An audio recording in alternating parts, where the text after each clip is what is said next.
오늘 하나님께서 우리에게 주신 말씀은 신약성경 마태복음 6장 9절로 13절의 말씀입니다. 봉독합니다. 그러므로 너희는 이렇게 기도하라. 하늘에 계신 우리 아버지여, 이름이 거룩히 여김을 받으시오며 나라가 임하시오며 뜻이 하늘에서 이루어진 것 같이 땅에서도 이루어지이다. 오늘 우리에게 일용할 양식을 주시옵고 우리가 우리에게 죄 지은 자를 사하여 준 것 같이 우리 죄를 사하여 주시옵고 우리를 시험에 들게 하지 마시옵고 다만 악에서 구하시옵소서. 나라와 권세와 영광이 아버지께 영원히 있사옵나이다. 아멘. 오늘은 우리 지난주까지는 이제 그 본문에 대한 내용을 다 같이 살펴봤고요. 오늘은 마지막 부분으로 주님 가르쳐 주신 이 기도를 가지고 우리가 신앙생활을 해 나갈 때 이 주기도문이 우리의 삶에 어떤 역할을 하는지, 그리고 우리가 어떻게 활용하면 좋을지에 대해서 이게 중요한 부분인데 같이 마지막으로 살펴보도록 하겠습니다. 어려서 듣는 어른들의 말 한마디나 또 무엇인가 잘 모를 때 처음 가르침을 받을 때, 이럴 때 오래도록 사람의 마음에 새겨져서 정설처럼 각인이 되는 경우가 많습니다. 아버지가 한마디 툭 하신 게 어렸을 때는 평생 마음에 남는 경우가 있다. 이제 그런 말이죠. 주기도문도 그런 경우가 아닌가 생각을 합니다. 주기도문의 유용성에 대해서 우리가 가르침을 받았던 그런 내용들을 보면은 아마 대체적으로 다 이 둘 중에 하나는 많이 우리가 들어온 얘기가 아닌가 생각이 듭니다. 하나는 축도가 없는 예배에 끝날 때 해야 되는 기도다. 아마 대부분 다 그렇게 생각하실 겁니다. 이게 왜 그럴까요? 왜 그럴까요? 물어보면 잘 모릅니다. 그런데 어려서 그냥 이렇게 툭 들었기 때문에 그게 이제 각인이 되어서 그런가 보다 하는 거죠.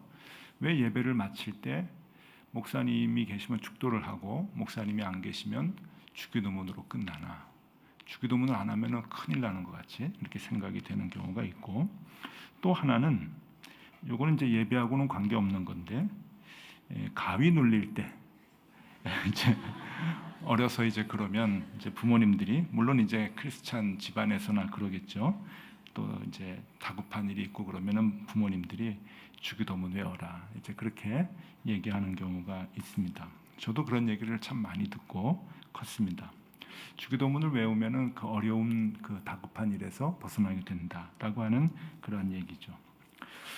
이럴 때, 이렇게 이제 힘들고 어려울 때, 혹 가위 눌릴 때 막 주기도문을 외우면 물리칠 수 있다라고 하는 그런 경우는 주기도문을 하나의 그 주문과도 같이 그렇게 생각을 하는 경우입니다. 이 주문이라고 하는 것은 원래 종교적 용어이지만 우리의 일상생활 속에 아주 깊이 들어와 있는 용어이기도 합니다. 오히려 어떻게 보면은 친숙하게 느껴지는 그런 그 정서적 단어이기도 합니다. 왜 그런가 하면은 이 주문이 친숙하게 느껴지는 건 저는 개인적으로 아라비안 나이트라고 하는 그 이야기 때문이라고 생각합니다. 거기에 보면은 애들 때부터 우리가 이제 알듯이 열려라 참깨, 이제 이런 말이 있습니다. 뭐 열려라 들깨 하면 이제 안 열리고 꼭 참깨를 해야 이제 열리고, 이제 이런, 그러면서 이제 어렸을 때 그 동화나 그 또 이야기들이 아주 머리에 콱 이제 그 박혀서 이 주문이라고 하는 것이 이렇게 외면은 이렇게 문이 열리는, 그 실제적으로 아주 두꺼운 그 돌문이 이제 열리는 거 아닙니까? 그래서 문제가 해결이 되는 것으로 우리는 이제 생각을 하고 있습니다. 이러한 학습 효과들로 인해서, 반복되는 생활의 학습 효과로 인해서 주문이라고 하는 것이 존재한다고 우리는 생각을 하게 되고, 또 성장하면서 그것을 많은 경우에서 확인을 하게 됩니다. 주문을 당연시 여기는 데는 실제로 종교들에서 주문을 많이 사용하기 때문에 그렇습니다. 주문 자체가 종교 용어이지요. 그래서 사전을 찾아보면은 이렇게 나옵니다. 무속 신앙에서 귀신을 쫓을 때 외우는 글귀다. 그렇게 얘기하죠. 그래서 이 주문은 외우면 귀신이 이제 쫓아 나가는 이제 그러한 그 글귀라고 합니다. 그래서 그 옛날에 뭐 이제 드라마를 보든 영화를 보든 하다못해 이제 그 희극을 보든 이제 그 산신령이 나와서 혹은 도사가 나와서 이제 주문을 외우는 걸 많이 보죠.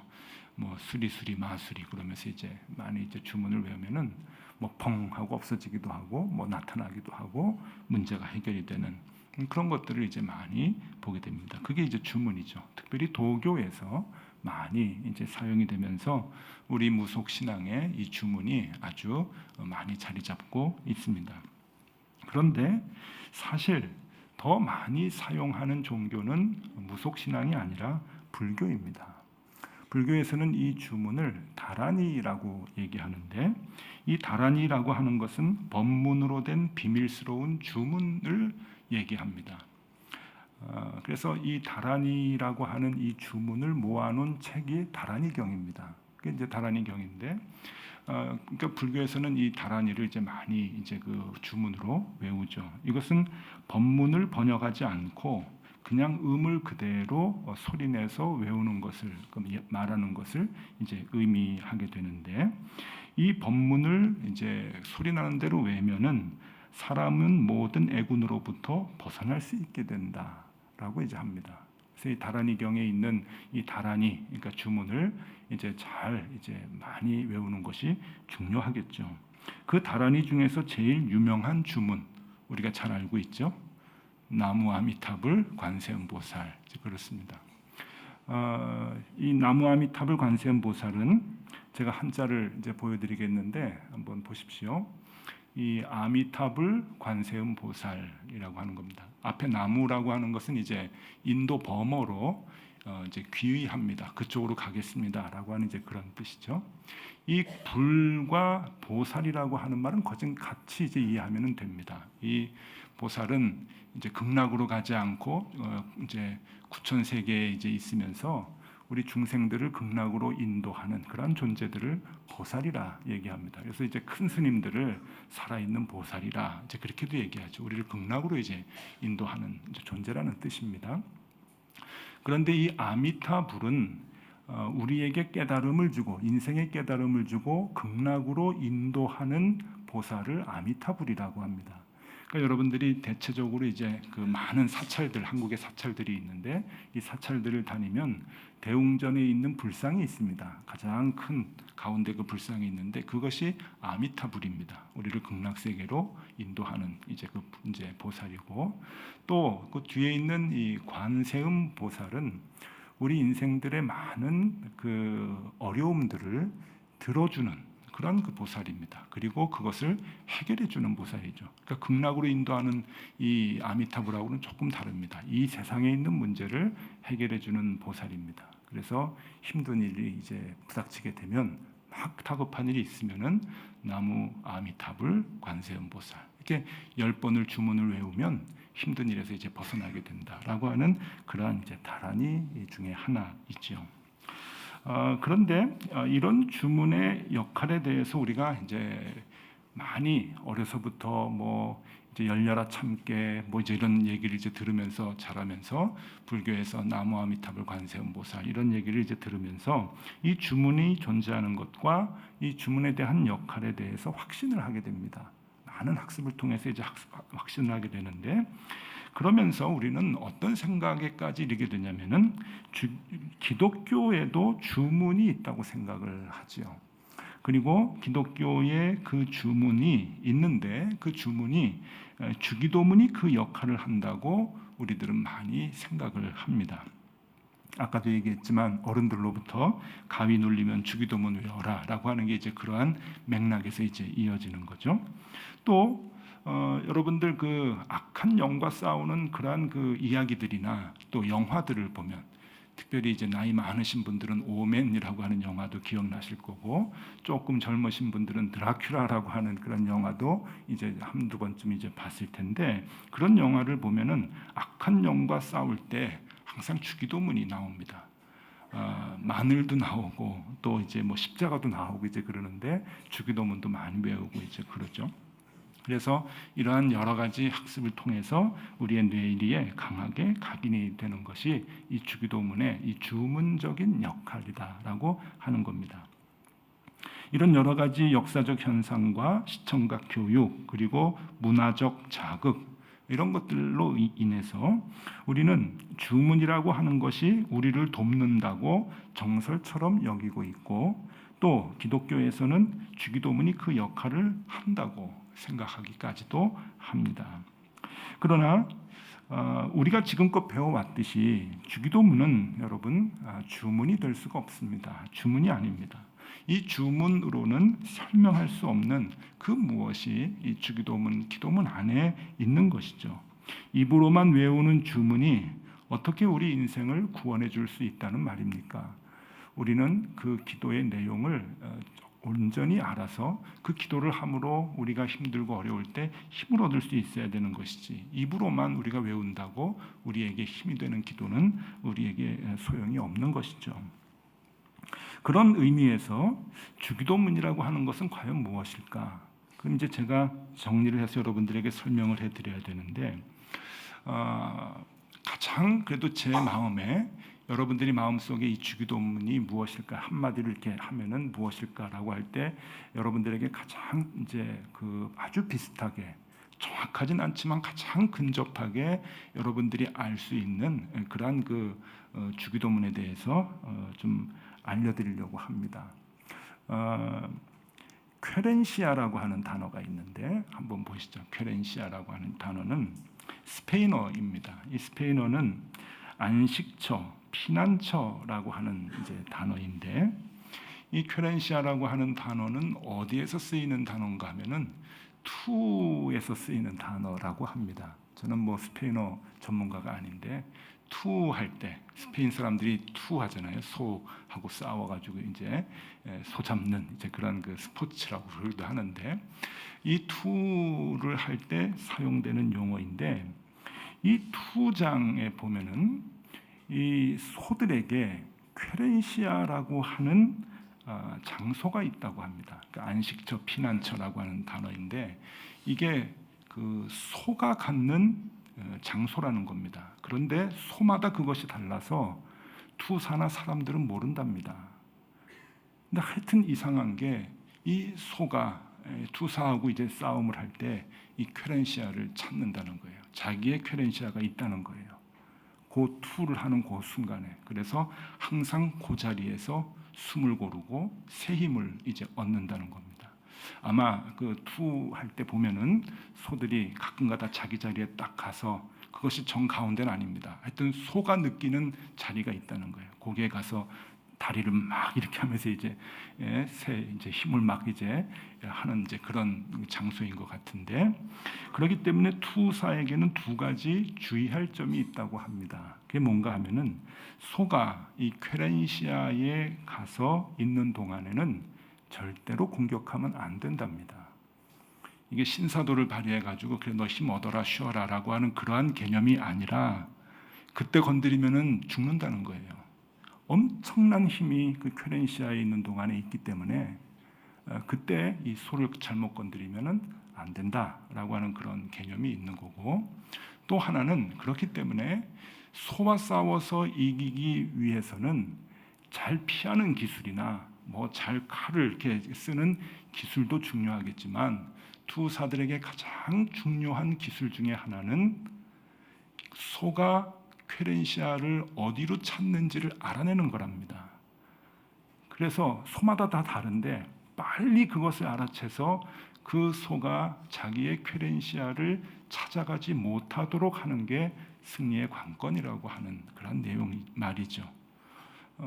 뭐 저도 뭐 찾아봐서 학습을 해가지고 아는 내용이죠. 제가 뭐 투를 한 번도 본 적은 없는데, 이 쾌렌시아라고 하는 단어가 그런 깊은 의미가 있다고 합니다.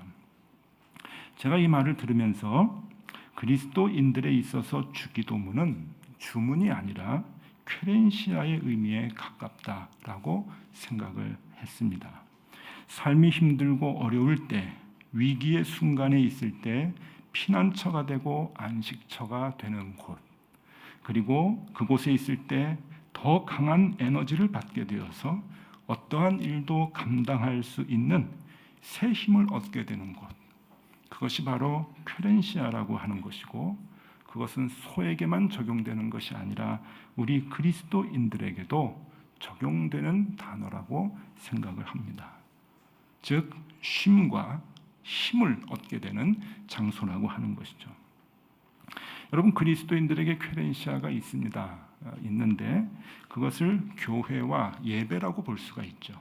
그러니까 여러분들이 이곳에 와서, 교회에 와서 하나님 앞에 예배드리는 것이 쾌렌시아입니다. 그러니까 쉼을 얻는 것이고, 참 힘들고 지쳐 있을 때 쉼을 얻는 것이고, 또 하나님께로부터 새로운 용기와 힘을 이제 얻게 되어서 그 힘으로 세상에 나가서 또 한 주간을 살게 되는데, 그러면 일주일에 한 번씩 와가지고 이렇게 예배를 드리는 동안 우리는 그 쾌렌시아를 느끼고 또 힘을 얻을 수 있지만, 여러분 일상생활 속에서는 어떻게 하실 것입니까? 일주일 내내 그 힘이 계속 유지가 되나요? 사실 그렇지 않습니다. 일상생활 속에서 또 힘들고 어렵고 넘어지고 자빠지고 그러는 것이 우리의 생활인데, 그 일상 속에서 우리에게 힘을 줄 수 있는 것이 이 주기도문의 기도의 내용이라고 하는 것입니다. 그래서 이 주기도문이 우리에게 새 힘을 주는 그것을 충족시켜 준다고 하는 것이죠. 그러니까 주기도문은 그냥 의미 없이 외우는 그러한 기도가 아니라, 우리가 힘들고 어려울 때 우리에게 참 힘을 주고 안식을 주고 피난처가 되고, 또 새로운 힘과 용기를 줘서 새 힘을 얻어 싸워 이길 수 있는 그러한 힘을 주는 것이, 이 쾌렌시아와 같은 그 역할을 하는 것이 우리에게 주기도문이라고 하는 것입니다. 그럴 때마다 우리가 하나님 앞에 기도를 하는 것이죠. 여러분, 왜냐하면은 이 주기도문은 우리의 삶의 모든 문제를 다루어주고 있기 때문에 그렇습니다. 우리 이미 다 배우지 않았습니까? 우리의 모든 삶의 문제를 해결해주는 기도이기 때문이고, 우리의 신앙을 다시금 세워주는 기도이기 때문에 이 기도는 우리의 삶에 있어서 반드시 쾌렌시아가 되어야 하는 것입니다. 그래서 종교 개혁자들은 이 주기도문을 가지고 뭐라고 얘기하는가 하면은, 우리 평생의 기도는 주기도문 하나로 충분하다라고 얘기를 합니다. 중세 가톨릭의 기도문이 얼마나 많았습니까? 그런데 아침에 일어나서 드리는 기도, 무슨 절기에 드리는 기도, 많은 기도문이 있었는데, 그 기도보다도 이 종교 개혁자들은 주님이 가르쳐 주신 이 주기도문 하나로 우리의 모든 기도 드리는 것이 충분하다라고 얘기를 할 정도로, 주기도문은 우리의 삶의 모든 문제를 다루어 주기 때문에 그런 것이죠. 주기도문의 내용들을 우리가 다시 한번 살펴보면은, 이 땅의 모든 주권은 하나님께 있습니다라고 하는 신앙의 고백이 담겨져 있고, 이 땅은 하나님의 나라가 임하게 될 것입니다. 하나님이 이 땅에 임하셔서 하나님이 통치해 주실 것입니다 라고 하는 신앙이 담겨져 있고, 그 일을 위하여 우리가 쓰임을 받게 해 주십시오 라고 하는 결단의 의미가 들어가 있고, 그 일을 하는 동안에 우리의 삶의 모든 문제를 주님께서 감당해 주십시오 라고 하는 하나님께 의탁하는 내용이 담겨져 있고, 마지막으로 이 모든 것을 하나님의 계획대로 이끌어 주십시오 라고 하는 하나님의 주권과 영광을 인정하는 내용이 이 안에 들어가 있습니다. 그러기에 이 주기도문은 우리의 삶의 모든 문제를 다루어주고 있는 것이죠. 그래서 쾌렌시아가 맞습니다. 그 안에서 우리가 쉼을 얻고, 그 기도를 하는 동안에 우리가 새로운 용기를 얻게 되는 것입니다. 주기도문을 그동안 이제 11주 동안 이제 그 설교를 준비하는 동안에 저는 이제 그 책을 많이 이제 그 참고를 좀 했습니다. 제가 주기도문에 대해서 가만히 앉아서 묵상한다고 다 할 수 있는 것은 아니니까, 성경을 어떻게 해석을 했는지 여러 주석책들, 그리고 여러 신학자들이나 목사님들이 쓴 책들을 이제 많이 참고를 했는데, 대부분 이제 그 한국말로 번역된 책들은 다 구입해서 본 것 같습니다. 그런데 이제 제가 눈여겨서 이제 본 이제 책들이 좀 있어요. 이제 잘 해석을 했다라고 하는 그 책들이 있는데 몇 권을 좀 알려드리면은, 우리 몇 해 전에 높은 뜻 정의교회 전교인 수련회에 오셔서 좋은 말씀을 전해주셨던 워싱턴에서 목회하시는 김영복 목사님, 이분은 이제 신약학의 학자이십니다.